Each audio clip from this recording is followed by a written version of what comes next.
எந்த தொழில் செய்தால் என்ன செய்யும் தொழில் தெய்வம் என்று பட்டுக்கோட்டை பாட்டில் சொன்னானே.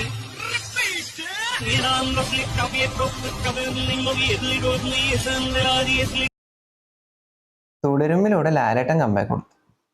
ഒട്ടും പ്രതീക്ഷിക്കാണ്ട് കരിക്ക് വരെ വീഡിയോ ഇട്ട് തുടങ്ങി.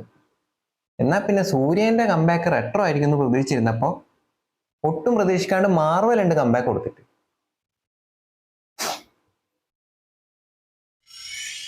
സ്പോയിലേഴ്സ് ഉണ്ടായിരിക്കും, സോ കണ്ടവര് കാണാൻ ശ്രമിക്കുക.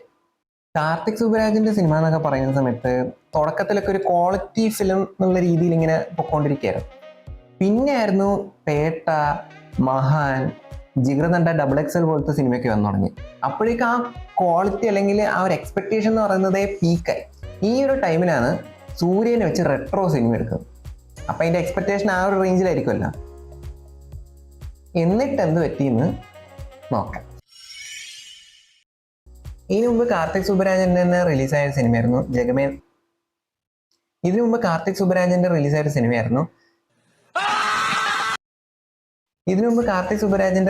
സിനിമയായിരുന്നു ജിഗർദണ്ഡ XX. അത് ഇറങ്ങിയിട്ട് അങ്ങനെ കാര്യമായിട്ട് ക്രിറ്റിസിസം ഒന്നും നേരിട്ടിട്ടില്ല.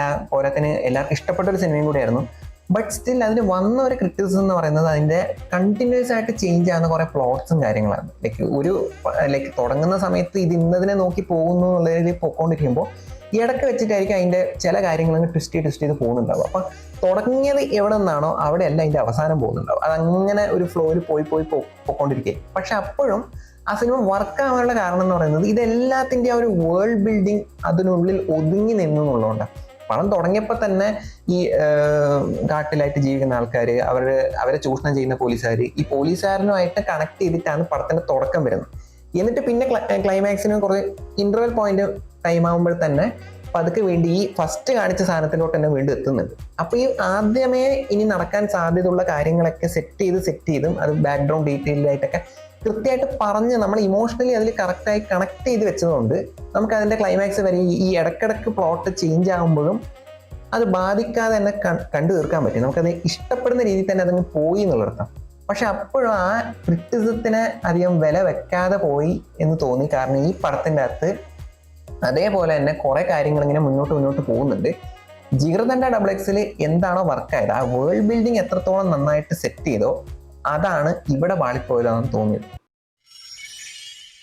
സൂര്യയുടെ ഒരു കംബാക്ക് എന്നുള്ള രീതിയിലൊക്കെ പ്രതീക്ഷിച്ചിരിക്കുന്ന സമയത്ത് ഒബ്വിയസ്ലി സൂര്യയുടെ ഒരു നല്ല പെർഫോമൻസ് നമ്മൾ എക്സ്പെക്ട് ചെയ്യുന്നുണ്ടാവും. അതിൻ്റെ അതിൽ ഒരു കുറവും വന്ന പോലെ തോന്നിയിട്ടുണ്ടായിരുന്നില്ല. പടം കാണുന്ന സമയത്തൊക്കെ തുടക്കം മുതൽ അതിന് ആ ക്യാരക്ടർ പാരിവേലൻ എന്ന് പറഞ്ഞ ആ ഒരു ക്യാരക്ടറിന് വേണ്ട ഓറയും മാനറിസവും എല്ലാം പക്കയായിട്ട് തന്നെ ഇങ്ങനെ പൊക്കോണ്ടിരിക്കുകയാണ്. കാണാൻ നല്ല രസമുണ്ടായിരുന്നു. ആ കൈ കറക്കിയിട്ടുള്ള അടിയും അതുപോലെ ഡയലോഗ് ഡെലിവറിന്റെ കാര്യത്തിലായാലും കട്ട് ആൻഡ് റൈറ്റ് എന്ന് പറഞ്ഞിട്ടുള്ള ഒരു അതിങ്ങനെ എടുത്ത് കാണിക്കുന്നുണ്ട്. അതടക്കം എല്ലാത്തിലും വളരെ സ്മൂത്ത് ആയിട്ട് സ്വാഗോട് കൂടി തന്നെ ആ ക്യാരക്ടറിനെ ബിൽഡ് ചെയ്തെടുത്തിട്ടുണ്ടായിരുന്നു. സിനിമാറ്റോഗ്രാഫി വൈസ് നോക്കിയാലും പടത്തിന്റെ തുടക്കം എന്ന് പറയുന്നത് തന്നെ ഒരു 10-15 മിനിറ്റ് നേരത്തേക്ക് ഒരു സിംഗിൾ ഷോട്ട് സിനേറിയോ കാണിച്ചുകൊണ്ടാണ് പോകുന്നുണ്ട്. ഇതിൻ്റെ പാട്ട് വരുന്നുണ്ട്, ഒക്കെ ഓൾറെഡി പറഞ്ഞിട്ടുള്ളതാണ്. ഇങ്ങനൊരു സാധനം ഫസ്റ്റ് തന്നെ തുടങ്ങിയപ്പോഴേ നമ്മൾ ഇംപ്രസ്ഡ് ആയി. നല്ലൊരു സാധനം നമ്മൾ കണ്ടു തീർത്ത്. ഇത് കഴിഞ്ഞ് പിന്നെ അങ്ങോട്ട് പോകുന്ന എങ്ങോട്ട് എന്നുള്ളൊരു ഫീലിങ്ങിനെ കണ്ട് ആ ഒരു ഫസ്റ്റ് ഹാഫ് നല്ല വൃത്തിയായിട്ട് ഇങ്ങനെ പോയി. ആ ഫസ്റ്റ് ഹാഫ് എന്ന് പറയുന്നത് ആക്ച്വലി ഞാൻ കണ്ടുകൊണ്ടിരിക്കുന്ന സമയത്ത് എനിക്ക് ഇപ്പൊ ലവ് ലാഫ്റ്റർ വാർ എന്നുള്ളതാണ്. ലവ് ലാഫ്റ്റർ എന്ന് എത്തുന്ന സമയത്ത് ലാഫ്റ്ററിന് ഒരു എൻറ്റയർ മീനിങ് ഉണ്ട്. എൻ്റെ ക്ലൈമാക്സ് ആകുമ്പോഴത്തേക്ക് അതിന്റെ എൻറ്റയർ മീനിങ് എസ്റ്റാബ്ലിഷ്ഡ് ആവുന്നുണ്ട്. അങ്ങനെ സെറ്റ് ചെയ്തിട്ട് ലവ് ലാഫ്റ്റർ വാർ എന്ന് പറയുമ്പോൾ ഞാൻ വിചാരിച്ചു ഈ പടം 3 പാർട്ടായിട്ടായിരിക്കും സെറ്റ് ചെയ്യുന്നുള്ളത്. പക്ഷെ അല്ല, ഈ 3 പാർട്ട് ആദ്യമേ ഫസ്റ്റ് ഹാഫിൽ തന്നെ സെറ്റ് ചെയ്തു എന്നുള്ളിടത്താണ്. അത് ആ ഒരു പോയിന്റ് എത്തുമ്പോൾ തന്നെ ഒരു ഓൾമോസ്റ്റ് ഒരു പടത്തിന്റെ 1/4 ഭാഗം കണ്ടു കഴിഞ്ഞൊരു ഫീലായിരുന്നു. ലൈക്ക് ഇനിയിപ്പം വില്ലനങ്ങ് തീർത്ത് കഴിഞ്ഞാൽ പരിപാടി കഴിഞ്ഞില്ല എന്നുള്ളൊരു ആ ഒരു ഫീൽ ഉണ്ടായിരുന്നു.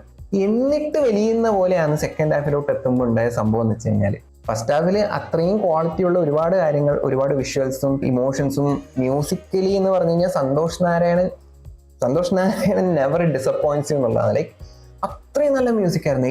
മ്യൂസിക്കലി എലിവേറ്റ് ചെയ്യുന്ന ട്രെയിലർ കട്ടിൽ തന്നെ നായിക പൂജ ഹെഗ്ഡെയുടെ ക്യാരക്ടറിനെ പ്രോമിസ് ചെയ്യുന്നൊരു സീനുണ്ട്. അതിന്റെ ഒരു ബാക്ക്ഗ്രൗണ്ട് സ്കോർ ഉണ്ട്. അത് തിയേറ്ററിൽ നിന്ന് കേൾക്കുന്ന സമയത്ത് അതിന് അത്രയും ഫീൽ ഉണ്ടായിരുന്നു. അത്രയും നല്ല രീതിയിൽ BGM ആയാലും വിഷ്വലി ആയാലും നല്ലപോലെ കാണിച്ചിട്ട് കഥയുടെ ഏരിയ വന്നപ്പോൾ സമയത്ത് അതങ്ങ് സിങ്ക് ആവാതെ പോയി എന്നുള്ളതാണ് ഈ പടത്തിൽ മേജറായിട്ട് കണ്ടുവന്നൊരു ഇഷ്യൂ എന്ന് പറയുന്നത്. ഫൈറ്റ് കൊറിയോഗ്രഫി നന്നായിരുന്നു. കുറെ ഫൈറ്റ്സ് ഈ പടത്തിലുണ്ടായിരുന്നു. സൂര്യൻ്റെ നല്ല ഫ്ലെക്സിബിൾ ആയിട്ട് തന്നെ അത് ചെയ്തിട്ടുണ്ടായിരുന്നു. ഫൈറ്റ് കൊറിയോഗ്രഫി വളരെ നന്നായിരുന്നു. ഡാൻസ് കൊറിയോഗ്രാഫി നന്നായിരുന്നു. കനിമ സോങ് മെയിനായിട്ടുള്ളൂ, അത് ഒബ്വിയസ്ലി വളരെ നന്നായിരുന്നു. കോസ്റ്റ്യൂംസ് നല്ലായിരുന്നു, ഗെറ്റപ്സ് നല്ലായിരുന്നു, ആർട്ട് ഡിപ്പാർട്ട്മെന്റ് വളരെ നന്നായിരുന്നു. പക്ഷെ കഥ പോരെ. ആഹാ, അവന്റെ പാട്ട് ഇഷ്ടമാണ്, അവന്റെ സംസാരം ഇഷ്ടമാണ്, പക്ഷെ അവന് ഇഷ്ടമല്ല. ഫസ്റ്റ് ഹാഫ് വരെ ഒരു ഗാങ്സ്റ്റർ റൊമാൻറ്റിക് ഡ്രാമ എന്നുള്ള രീതിയിൽ ഇങ്ങനെ പൊക്കോണ്ടിരുന്നിട്ട് സെക്കൻഡ് ഹാഫിലോട്ട് എത്തുന്ന സമയത്ത് ഇതങ്ങ് പൊളിറ്റിക്കലായിട്ട് മാറുന്ന ഒരു പോയിന്റ് ഉണ്ട്.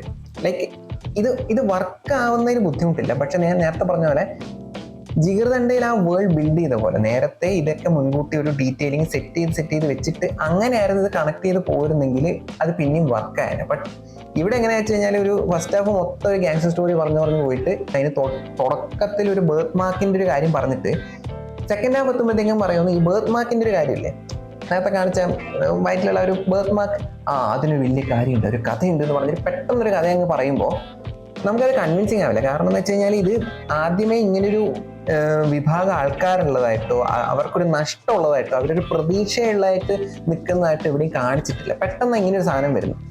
ആ ഒരു പോയിന്റിൽ ആക്ച്വലി നമ്മൾ പ്രതീക്ഷിക്കുന്നത് പൂജ ഹെഗ്ഡെയുടെ ക്യാരക്ടർ ഓൾറെഡി ആ ഐലൻഡിലുള്ള ആൾക്കാരൊക്കെ ആയിട്ട് അവരുടെ സന്തോഷം അത് കിട്ടാൻ നീ എന്തെങ്കിലും ചെയ്യണം എന്നൊക്കെ ഓൾറെഡി പറഞ്ഞു വെക്കുന്നുണ്ട്. ഇതൊക്കെ പറഞ്ഞു വെച്ചതിന് ശേഷം നമ്മൾ പ്രതീക്ഷിക്കുന്നത് പൂജ ഹെഗ്ഡെയുടെ ക്യാരക്ടറിന് വേണ്ടിയിട്ടായിരിക്കും മൂപ്പര് ഇവരൊക്കെ രക്ഷിക്കാൻ വേണ്ടി ശ്രമിക്കുന്നത്, ഹീറോയിക്കായി വരുന്നത് അങ്ങനെ ആയിരിക്കുന്നത്. അങ്ങനെ ചെയ്തിരുന്നെങ്കിൽ ഈ കഥ പിന്നെ ആ ഒരു ഫ്ലോയിൽ അങ്ങ് പോയേനെ. ബട്ട് അതിന് വരെ ഒരു ദ വൺ എന്ന് പറഞ്ഞൊരു കോൺസെപ്റ്റിലോട്ട് പെട്ടെന്ന് ചാടുകയാണ്. നമുക്കറിയാം ലൈക്ക് നമ്മുടെ ഈ മുമ്പ് ദ വൺ കോൺസെപ്റ്റ് ഇതിനു മുമ്പും എത്രയോ തവണ യൂസ് ചെയ്തില്ല. കൽക്കി എടുത്ത് നോക്കിയാൽ ദ വൺ കോൺസെപ്റ്റ് ഉണ്ട്. ബാഹുബലി അതും ദ വൺ കോൺസെപ്റ്റ് തന്നെയാണ്. ആ മൈറ്റി ആയിട്ടുള്ള ഇയാൾ വരും, ഇവനാണ് എൻ്റെ ഈ നാടിനെ രക്ഷിക്കാൻ പോകുന്നതല്ല, ആ കോൺസെപ്റ്റ് ഒക്കെ മുമ്പേ ഉള്ളതാണ്. പക്ഷെ ഈ ഒരു ജോണറിൽ ഹിറ്റായ സിനിമകളിൽ എടുത്തു പോയി കഴിഞ്ഞാൽ ഇത് വർക്ക് ആവണമെങ്കിൽ ഓൾറെഡി ഈ സാധനം സെറ്റ് ചെയ്യണം. അതായത് ഇങ്ങനൊരു വിഭാഗം ആൾക്കാരുണ്ട്, ഈ വിഭാഗം ആൾക്കാരെ രക്ഷപ്പെടുത്താൻ ഒരാളുടെ ആവശ്യമുണ്ട് എന്ന രീതിയിൽ തുടങ്ങുന്നതാണ് മിക്ക പടങ്ങളും അങ്ങനെ വരിക. എന്ന് വെച്ചാൽ അത് അങ്ങനെ പറഞ്ഞാൽ എന്തായാലും ഹിറ്റാവും എന്നുള്ളതല്ല, ബട്ട് സ്റ്റേജിങ് ആണ്. ഇങ്ങനൊരു നീഡ് ഇവിടെ ഉണ്ട്, ഇതാണ് അൾട്ടിമേറ്റ് പർപ്പസ് എന്നുള്ള രീതിയിൽ അതിനെ കാണിക്കുമ്പോഴാണ് നമുക്ക് ആ ഒരു കണക്ഷൻ കിട്ടുക. പക്ഷേ ഈ പടത്തിൽ എങ്ങനെയാ വെച്ച് കഴിഞ്ഞാൽ ഫസ്റ്റ് ഹാഫിൽ മൊത്തം തുടക്കത്തിൽ ട്രെയിലറിനടക്കം കാണുന്ന ഒരു സീനുണ്ട്, ഇനി എൻ്റെ പർപ്പസ് എന്ന് പറയുന്നത് പ്രണയമാണെന്ന് സൂര്യയുടെ ക്യാരക്ടർ തന്നെ പറയുന്നുണ്ട്. അങ്ങനെ പറഞ്ഞിട്ട് നമ്മൾ ക്ലൈമാക്സ് വരെ അതും പ്രതീക്ഷിച്ച് ഇങ്ങനെ ഇരിക്കുമ്പോൾ സെക്കൻഡ് ഹാഫ് കഴിഞ്ഞ് ഫസ്റ്റ് ഹാഫ് കഴിഞ്ഞ് ഇങ്ങനെ പോകുന്ന പോയിന്റിൽ പെട്ടെന്ന് അങ്ങ് പറയുമെന്ന് എൻ്റെ പർപ്പസ് മാറി, എൻ്റെ പർപ്പസ് ഇതല്ല, ആ പ്രണയം അങ്ങ് നഷ്ടപ്പെടും. ആ ഒരു പ്രണയം നഷ്ടപ്പെട്ടതുപോലെ ഓർഗാനിക്കായിട്ട് ഫീൽ ചെയ്യുന്നില്ല. ആ സിറ്റുവേഷനെ അത്ര ഓർഗാനിക് അല്ല, ഫോഴ്സ്ഡ് ആയിട്ട് സെറ്റ് ചെയ്ത പോലെ തോന്നി. കാരണം പർപ്പസ് ചേഞ്ച് ചെയ്യണം, ഇയാൾക്ക് ഒരു പുതിയ പർപ്പസ് കൊടുക്കണം എന്നുള്ളതുകൊണ്ട് അത് സെറ്റ് ചെയ്ത പോലെ തോന്നി. പടത്തിന്റെ കോണ്ടെക്സ്റ്റ് വെച്ച് നോക്കിക്കഴിഞ്ഞാൽ മിക്കവാറും നേരത്തെ പറഞ്ഞിട്ടുണ്ട് പൂജ ഹെഗ്ഡെയുടെ ക്യാരക്ടറിന് വേണ്ടി ഇവരെ ഹെൽപ്പ് ചെയ്യുന്ന, ഇവർക്ക് വേണ്ടി മുന്നിട്ടിറങ്ങുന്ന ഒരാളായി മാറിയിരുന്നെങ്കിൽ പോലും അത് കഥയോട് സിങ്കായിട്ട് പോയേനെ. പക്ഷെ അതിന് പകരം ഇയാൾ ഇത്രയും ഈ ഐലൻഡിൽ വെക്കുന്ന ആൾക്കാർ കാത്തിരുന്ന ഒരാളാണ്, അപ്പോൾ പോലും അങ്ങനെ സിങ്കാക്കാൻ പിന്നെയും പറ്റും. പക്ഷെ അതെല്ലാം വിട്ട്, പ്രണയം എല്ലാം വിട്ട്, ആ പർപ്പസെ വിട്ടിട്ട് പുതിയൊരു പർപ്പസ് എന്നുള്ള രീതിയിൽ ഒരു സാധനം പെട്ടെന്നാണ് കേൾക്കുന്നത്. ആ റാൻഡം ആയിട്ട് അത് വരുന്നതാണ് കഥേനെ വല്ലാണ്ട് ബാധിച്ചതെന്നുള്ളത്. കാരണം നമ്മൾ അത്ര നേരം കണ്ട കഥയേ ആയിട്ടില്ല, പിന്നെ അതങ്ങ് പെട്ടെന്ന് ഷിഫ്റ്റ് ചെയ്യും. ഇങ്ങനെ ഒരു വിഭാഗം ആൾക്കാരുണ്ട്, ഇവര് ഒരു ആളെ വേണ്ടി കാത്തിരിക്കുമെന്ന്, ആ കാത്തിരിക്കുന്ന ഒരാളാണ് ഇവിടെ നിൽക്കുന്നത് എന്നുള്ളത് നമ്മൾ സെക്കൻഡ് ഹാഫ് തുടങ്ങി കുറെ കഴിയുമ്പോഴാണ് കാണുന്നത്. അപ്പോഴേക്ക് ആ കഥ അങ്ങ് എത്തി, ആ കഥയുടെ ഫ്ലാഷ് ബാക്ക് അങ്ങ് പറഞ്ഞു തുടങ്ങിയിട്ട് പെട്ടെന്ന് തീർത്ത പോലെ അതിന് ഇമോഷണലി നമ്മൾ കണക്ട് ആവാനോ, ഒതുക്കപ്പെട്ട ആൾക്കാർ ഒപ്രസ്ഡ് സമൂഹത്തിന് ആ ഒപ്രസ്ഡ് സമൂഹത്തിന് സൂര്യ ഹെൽപ്പ് ചെയ്യുമ്പോൾ നമുക്കൊരു ഇമോഷണലി ഇമ്പാക്ട് കിട്ടാനോ ഒന്നിനും സമയം കൊടുത്തിട്ടില്ല. അതായത് ഇതിൻ്റെ അകത്ത് ലിറ്ററലി ഒരു സീനിൽ വിജയുടെ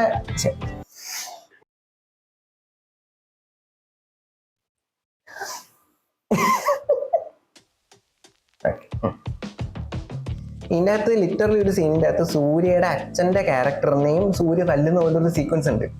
പക്ഷെ അതിനൊരു വാല്യൂ ഇല്ല. പെട്ടെന്ന് നോക്കുന്ന സമയത്ത് അച്ഛനാന്നൊക്കെ പറഞ്ഞിട്ട് ഇമോഷണലി കെട്ടിപ്പിടിക്കുന്ന ഒരു സീൻ എത്തുമ്പോൾ നമ്മൾ ലിറ്ററലി ചിന്തിക്കുന്നത് ഈ ക്യാരക്ടറിനല്ലേ നേരത്തെ അടിച്ച്, അപ്പൊ അതിന്റെ ഒരു ഇമ്പാക്ട് കിട്ടേണ്ടതല്ലേ എന്നുള്ളത്. അങ്ങനത്തെ ഒരു സാധനമൊന്നുമില്ല, അത് പ്ലെയിൻ ആയിട്ടും കിട്ടുക പോലെ. അതാ പറഞ്ഞത്, ഇത് ഇമോഷണലി നമ്മൾ എവിടെയും വർക്ക് ആവുന്ന പോയിന്റിലല്ല ഇതൊന്നും എക്സ്പ്ലെയിൻ ചെയ്തിട്ടുള്ളത്. നമുക്ക് വേണേൽ നായകൻ പെട്ടെന്നൊരു പ്രശ്നം വന്നു, ജയിലിൽ പോയി, കുറെ കാലം കഴിഞ്ഞ് തിരിച്ചു വന്നപ്പോൾ നായകൻ ഉണ്ടായിരുന്ന ആ ഏരിയ മൊത്തം കുറെ പ്രശ്നങ്ങൾ നേരിട്ടു എന്ന് പറയുന്ന പോലെ ഒരു ഫ്ലാഷ് ബാക്ക് സെറ്റ് ചെയ്യാം. അത്ര വാല്യൂ മാത്രമാണ് ഒരു എൻറ്റയർ ഒരു ക്യാരക്ടറിന്റെ പർപ്പസ് ഇതാണെന്ന് പറഞ്ഞ് വെക്കുന്ന പോലത്തെ ഒരു ഷോട്ട്, അല്ലെങ്കിൽ ആ ഒരു ബാക്ക് സ്റ്റോറിക്ക് ആ ഒരു വാല്യൂ കൊടുത്ത പോലെ ആയിപ്പോയി. ഈവൻ അത് ഒരു പരിധിവരെ പ്രെഡിക്റ്റബിളും ആയിരുന്നു. ലൈക്ക് ഫസ്റ്റ് ആ സൂര്യയുടെ അമ്മയുടെ ക്യാരക്ടറിന്റെ അടുത്ത് പോയി ആ അമ്മ സൂര്യനെ അനുസരിക്കുന്ന ഷോട്ട് കാണിക്കുമ്പോഴേ ഞാൻ ഊഹിച്ചുകൊണ്ടിരിക്കുക ലൈക്ക് ഓക്കെ ഇതാണ് അമ്മയായിരിക്കുന്നത്. അച്ഛൻ ആരാന്നുള്ളത് നമ്മൾ കുറച്ച് കഴിഞ്ഞൊരു ഒരു പ്രായമായ ക്യാരക്ടർ വരുമ്പോൾ മിക്കവാറും ഇതായിരിക്കും ചുമ്മാ ഇങ്ങനെ ഊഹിക്കുക. നമ്മളത് പ്രതീക്ഷിക്കുന്നില്ല, ആയിരിക്കില്ല, എന്നാലും ചുമ്മാ ഊഹിക്കുക. അത് തന്നെ സംഭവിക്കുമ്പോഴത്തേക്കും ലൈക്ക് അത് ആർക്ക് വേണം ഊഹിക്കാലോ എന്നുള്ളൊരു റേഞ്ചിലോട്ട് എത്തുന്നു എന്നുള്ളതാണ്. അപ്പം ബാഹുബലി സിനിമ എടുത്ത് നോക്കിക്കഴിഞ്ഞാൽ ഫസ്റ്റ് ഇത് പോയിന്റ് തൊട്ട് ശിവഗാമി ദേവി സ്വന്തം ജീവൻ വരെ കൊടുത്ത ആ കുഞ്ഞിനെ രക്ഷിച്ച് ഇവൻ മഹേന്ദ്ര ബാഹുബലി ജീവിക്കണം എന്ന് പറഞ്ഞ് തുടങ്ങിയിട്ട് എൻറ്റയർ 2 ഫിലിം യൂസ് ചെയ്തിട്ട് മൊത്തം ആ ക്യാരക്ടർ ആരാണ്, എന്താണ്, അയാളുടെ അച്ഛൻ്റെ ക്യാരക്ടർ എന്തായിരുന്നു, ഇതൊക്കെ പറഞ്ഞ് വെച്ചിട്ട് അങ്ങനെ ഇമോഷണലി ബിൽഡ് ചെയ്തുകൊണ്ടാണ് ക്ലൈമാക്സ് ആയപ്പോൾ തമന്നയുടെ ക്യാരക്ടറിനെ കണ്ടിട്ടും ആ ഒരു വലിയ മല കയറി തമന്നയ്ക്ക് വേണ്ടി ഫൈറ്റ് ചെയ്ത് തമന്നയ്ക്ക് വേണ്ടി അനുഷ്ക ഷെട്ടിയുടെ ക്യാരക്ടറിനെ രക്ഷിച്ച് എന്നിട്ട് ഈ കഥ മാത്രം കേട്ടുകൊണ്ടിരിക്കുന്ന ഒരു ക്യാരക്ടർ പെട്ടെന്ന് അത്രയും വലിയൊരു രാജാവിനെ ഒരു യുദ്ധം ചെയ്ത് ശീലമോ പരിശീലനമോ ഒന്നും കിട്ടാതെ തന്നെ തോൽപ്പിക്കുമ്പോൾ നമുക്കത് കൺവിൻസ്ഡ് ആയത് അത്രയും വലിയൊരു ഇമോഷണൽ ബിൽഡപ്പ് ആ ക്യാരക്ടറിന് കൊടുത്തുകൊണ്ടാണ്. അത്രയും ആ 2 സിനിമ എടുത്തിട്ടാണ് ആ ക്യാരക്ടറിനെ ബിൽഡ് ചെയ്തിട്ടുണ്ടാവുക. അതുകൊണ്ടാണ് നമ്മളത് കൺവിൻസ്ഡ് ആയിട്ട് ഇത് കണ്ടത്. അങ്ങനെ ഇരിക്കുമ്പോൾ ഈ പടത്തിൻ്റെ അകത്ത് സെക്കൻഡ് ഹാഫ് കഴിഞ്ഞിട്ട് ഒരു പോർഷനിൽ മാത്രമായിട്ട് ദ വൺ എന്ന് പറഞ്ഞിട്ടുള്ള ആ ഒരു വലിയ കോൺസെപ്റ്റിനെ സിങ്ക് ചെയ്ത് കൊണ്ടുവരാൻ വേണ്ടിയിട്ട് അത്ര എളുപ്പമല്ല. അത്രയും ടൈം എടുത്തുകൊണ്ട് അതങ്ങ് സിങ്ക് ചെയ്യാൻ പറ്റില്ല. എസ്പെഷ്യലി ഈ ഒരു സാധനത്തിന് ഇതിന് ഒരു ഡീറ്റെയിലിംഗ് തുടക്കം മുതൽ എവിടെയും കൊടുക്കാതിരുന്നതുകൊണ്ട് നമുക്കത് ഒട്ടും സിങ്കായിട്ട് ഫീൽ ചെയ്യില്ല. അത് ഏതോ ഒരു സെപ്പറേറ്റ് ഫിലിം പോലെയാണ് ഫീൽ ചെയ്യുന്നുണ്ടാവും.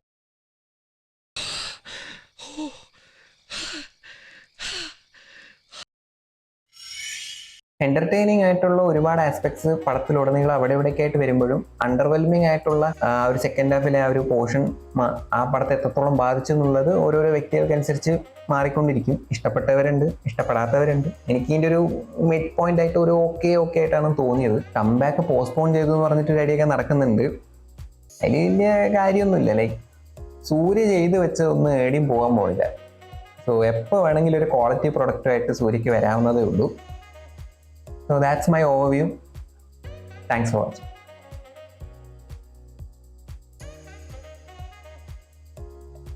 ശരിയാടാ, Karthik Subbaraj Quentin Tarantino fan തന്നെ.